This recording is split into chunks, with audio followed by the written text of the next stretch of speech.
Welcome to my dear online students. This is another session for class 11th chemistry, and you know that we have started a new chapter, that is chemical bonding. Chemical bonding.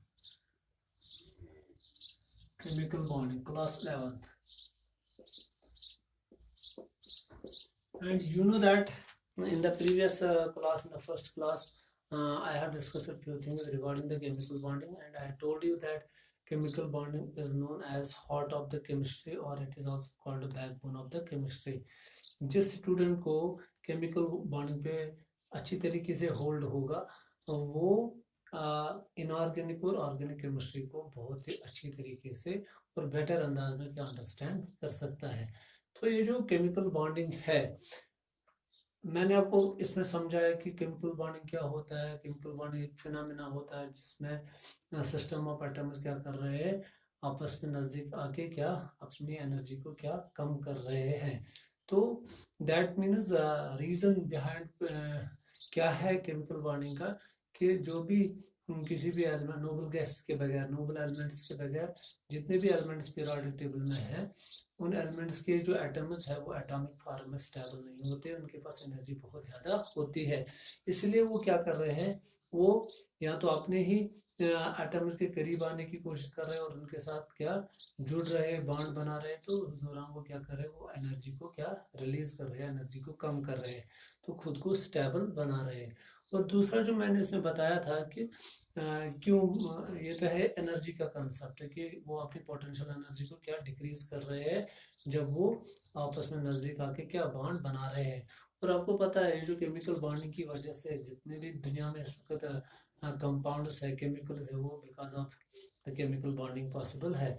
अगर chemical bonding नहीं हुई होती तो तब जाके इस time पूरे world में, पूरे यूनिवर्स में इतने करोड़ों और लाखों तादाद में ये केमिकल्स हमारे पास अवेलेबल नहीं होते। It is all because of this. और आजकल भी बन रहे हैं with the passage of time, बनेंगे और बहुत सारे कंपाउंड्स क्या बनेंगे इन डिफरेंट एलिमेंट्स के बीच में। और रीज़न क्या होता है कि हर कोई एटम एलिमेंट का क्या चाहता है कि वो खुद को क्या स्टेबलाइज करना चाहता है और वो बिहेव करना चाहता है जस्ट लाइक नोबल गैसेस। और आजकल नोबल गैसेस भी बहुत सारे, नोबल गैसेस में सपोज जिनान के कंपाउंड्स है, अर्गान के कंपाउंड्स है, बहुत सारे कंपाउंड्स उनके भी हैं, मगर overall as compare to rest of the elements of the periodic table they are most stable. और दूसरा रीज़न ये है कि हर कोई एलिमेंट पीरियोडिक टेबल का नोबल गैसेस के बगैर उन्हीं नोबल गैसेस के इलेक्ट्रॉनिक कन्फिग्रेशन की तरह बिहेव करना चाहते हैं। वो भी चाहते हैं कि हमारे इलेक्ट्रॉनिक कन्फिग्रेशन उन्हीं की तरह बने। तो उस रूल को हम क्या बोलते हैं, ऑक्टेट रूल। तो ऑक्टेट रूल को फॉलो करने के लिए उस चक्कर में एलिमेंट्स क्या करते हैं, या तो वो अपने इलेक्ट्रॉन्स लूज करते हैं, या तो वो अपने इलेक्ट्रॉन्स गेन करते हैं, या तो इलेक्ट्रॉन्स अपने क्या शेयर करते हैं during the course of chemical bonding. और खुद की electronic configuration noble gas electronic configuration की तरह बनाने की कोशिश कर रहे हैं।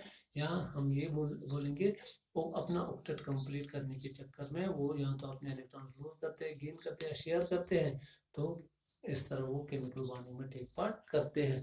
तो ये मैंने बताया था आपको। फिर मैंने आपको वहाँ पे रिलेशन भी बताई थी। और जब मैंने आपको बताया जब दो एटम्स आपस में अप्रोच करते हैं तो वहाँ पे रिपल्सिव फोर्सेस भी जनरेट होते हैं, वहाँ पे अट्रैक्टिव फोर्सेस भी जनरेट होते हैं। वो मैंने कल के डायग्राम में आपको समझाया था। जब हम एनर्जी की बात कर रहे हैं तो देखा गया है दोनों फोर्सेस ऑपरेट होने के बावजूद भी ये दो एटम एक दूसरे के करीब आ रहे हैं। तो उसका मतलब ये है जो अट्रैक्टिव फोर्स है वो डोमिनेट कर रहा है किस पे, रिपल्सिव फोर्स पे। और जब अट्रैक्शन ज़्यादा होगी ओवर द क्या रिपल्शन, तो उसका मतलब ये है कि एनर्जी क्या हो जाती है, रिलीज हो जाती है। तो जब एनर्जी रिलीज हो जाएगी तो सिस्टम क्या हो जाता है, स्टेबल हो जाता है। दैट मीन्स जो जो हमने एनर्जी यहाँ पे आपको समझाया था, फोर्स मैंने आपको बताया था वो कोलम्बियन फोर्स होता है, और जो एनर्जी होती है वो पोटेंशियल एनर्जी होती है। जब भी दो एटम्स के बीच में जो अप्रोच करना चाहते हैं, अगर उनके बीच में रिपल्सन ज़्यादा होगी तब जाके पोटेंशियल एनर्जी पॉजिटिव होगी। तो जब पोटेंशियल एनर्जी पॉजिटिव होगी तो सिस्टम अनस्टेबल हो जाता है, सिस्टम में स्टेबिलिटी बहुत कम होती है। और जब दो एटम्स के बीच में पोटेंशियल एनर्जी नेगेटिव आती है तो सिस्टम पूरा स्टेबल होता है, क्योंकि एनर्जी डिक्रीज होती है। और पूरे उस लेक्चर में मैंने आपको समझाया था जो ये बॉन्डिंग है ये एक्सोथर्मिक है, क्योंकि बॉन्डिंग के दौरान एनर्जी रिलीज होती है, और जितनी ज़्यादा एनर्जी रिलीज होगी, और मैंने आपको ये भी एक पॉइंट क्लियर वहाँ पे किया था, जब भी दो एटम्स अप्रोच करते हैं बॉन्डिंग बनाने के लिए, चाहे वो सिमिलर एटम्स हो चाहे वो डिसिमिलर एटम्स हो, जब भी वो बॉन्डिंग बनाने की कोशिश कर रहे हैं, बॉन्ड बनाने की कोशिश कर रहे हैं, तो they decrease their energy by sufficient amount, not more than that. एक खास अमाउंट तक ही वो क्या अपनी एनर्जी को लूज कर सकते हैं, उससे ना ज़्यादा और ना उससे कम, क्योंकि अगर वो उससे कम करेंगे या उससे ज़्यादा करेंगे उससे भी वो क्या अनस्टेबल होते हैं। और दूसरा यही था ऑक्टेट का कंसेप्ट, कि हर कोई एलिमेंट अपना ऑक्टेट कंप्लीट करना चाहता है। सपोज अगर हम समझाएंगे आज की, फिर मैंने ये भी समझाया था कि हमें क्या क्या पढ़ना है इस पूरे चैप्टर में, हमें क्या क्या पढ़ना है। मैंने आपको बताया था हमें प्राइमरी बॉन्ड्स भी पढ़ने हैं, हमें सेकेंडरी बॉन्ड्स भी पढ़ने हैं।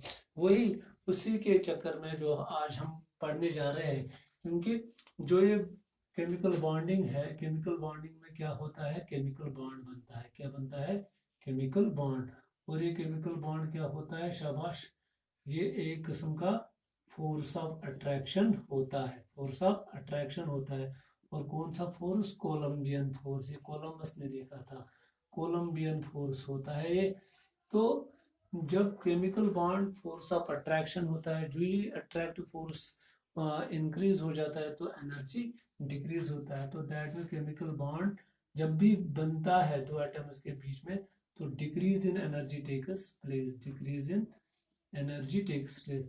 अब आप बताओगे सर कैसे? क्योंकि कल बहुत सारे बच्चों को कंफ्यूजन हुआ होगा, पीई जो मैंने लिखी थी के Q1 Q2 divide by are square, क्योंकि ये सारा क्या होता है, ये सारा नेगेटिव होता है, इसका वैल्यू क्या होता है? नेगेटिव होता है। क्योंकि जब आर कम होगा तो पोटेंशियल एनर्जी बढ़ जाएगी, मैग्नीट्यूड बढ़ेगा। मैग्नीट्यूड के साथ जुड़ा हुआ क्या है? Negative sign. जितना नेगेटिव साइन होता है उतना एनर्जी क्या रिलीज होती है। तो ये कंसेप्ट आपको यहाँ पे समझना चाहिए। तो decrease in energy takes place जब बॉन्ड बनता है, तो जो फोर्स ऑफ अट्रैक्शन होता है वो कौन सा होता है? वो कोलम्बियन फोर्स होता है। मगर यहाँ पे आपको ये समझना है कि ये जो केमिकल बॉन्ड होता है, केमिकल बॉन्ड होता है, ये मैंने कल भी आपको बताया, ये दो किस्म का होता है। शाबाश, प्राइमरी बॉन्ड्स, प्राइमरी बॉन्ड्स होते हैं जो बिटवीन एटम्स बनते हैं। प्राइमरी बॉन्ड्स का और एक नाम क्या है? शाबाश, inter atomic bonds, inter atomic bonds.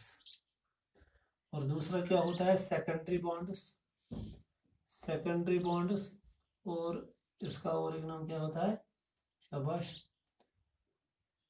Inter molecular bonds, molecular bonds. ये आपको यहाँ पे समझना है। इंटर एटॉमिक बॉन्ड्स का मतलब क्या हो गया? जो विच exists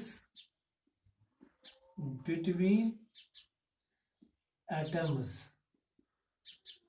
of the molecule। तो यहाँ पे क्या होता है? which exists between the molecules, which exists between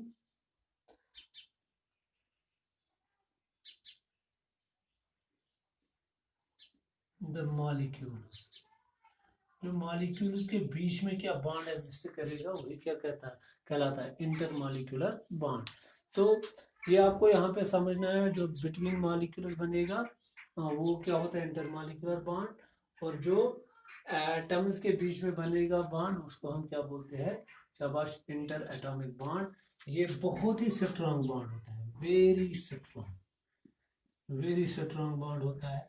और ये वाला जो बॉन्ड होता है ये वेरी वीक होता है, वेरी वीक, वेरी वीक होता है। ये आपको यहाँ पे समझना है। और जो मैंने आपको कल बताया था इंटर एटॉमिक या प्राइमरी बॉन्ड, इसमें कौन कौन आता है? इसमें आयनिक बॉन्ड आता है, आयनिक बॉन्ड। इसमें कोवलेंट बॉन्ड आता है। इसमें शाबाश क्या? कोऑर्डिनेट बॉन्ड आता है, कोऑर्डिनेट बॉन्ड। इसमें क्या आता है शाबाश, इसमें मेटेलिक बॉन्ड आता है, ये आपको समझना है। और जो मैंने आपको बताया था, ये बॉन्ड बनने के दौरान जो मैंने कल आपको एनर्जी का कंसेप्ट बताया, कितनी एनर्जी रिलीज होती है, कुछ किताबों में लिखा है 200 to 400 किलो जूल पर मोल, कुछ किताबों ने लिखा है ग्रेटर देन 100 किलो जूल पर मोल। तो आप दोनों डाटा याद रख सकते हो। तो यहाँ पे क्या होता है, यहाँ पे एनर्जी क्या होती है शाबाश, लेस देन क्या शाबाश, लेस देन क्या 100 किलो जूल पर मोल। यहाँ पे क्या एनर्जी निकलती है बाहर, कब शाबाश, जब दोनों केसेस में एनर्जी निकलती है तो साफ जाहिर है कि जो ये बॉन्ड फॉर्मेशन है ये एक्सोथर्मिक है। तो ये चीजें आपको यहाँ पे समझना है। और इसमें क्या आते हैं सेकेंडरी बॉन्ड्स में या इंटरमॉलिक्यूलर बॉन्ड्स में क्या आते हैं, क्योंकि मैंने बताया जो which exists या which gets formed between the molecule, between two molecules, सीधे between molecules। इसमें एक तो आता है शाबाश, जो मैंने कल भी बताया, इसमें एक आता है van der Waals force of attraction, van der Waals forces of attraction. और फिर मैंने बताया था इसमें क्या क्या आता है, लंदन फोर्सेस आते हैं, लंदन फोर्सेस, वो भी आपको पढ़ने आगे जाके स्टेट्स ऑफ मैटर में लंदन फोर्सेस आते हैं इसमें शाबाश। डाइपोल इंटरेक्शन आते हैं इसमें, डाइपोल इंड्यूस्ड इंटरेक्शंस आते हैं, या इंड्यूस्ड डाइपोल इंटरेक्शंस आते हैं। तो ये 4 किस्म के क्या शाबाश इसमें आते हैं। और इसी तरह दूसरा इसमें आता है हाइड्रोजन बॉन्डिंग, और हाइड्रोजन बॉन्डिंग में क्या आता है शाबाश, इंटरमॉलिक्यूलर हाइड्रोजन बॉन्डिंग या इंट्रामॉलिक्यूलर हाइड्रोजन बॉन्डिंग, इंटर और इंट्रा। तो ये भी आपको यहाँ पे समझना। तो जो आज का टॉपिक हमारा रहेगा वो हम स्टार्ट करेंगे आयनिक बॉन्ड। तो हम कहाँ से स्टार्ट करेंगे आज का टॉपिक शाबाश, हम आयनिक बॉन्ड से स्टार्ट करेंगे। बहुत ही इंपॉर्टेंट चैप्टर है जहाँ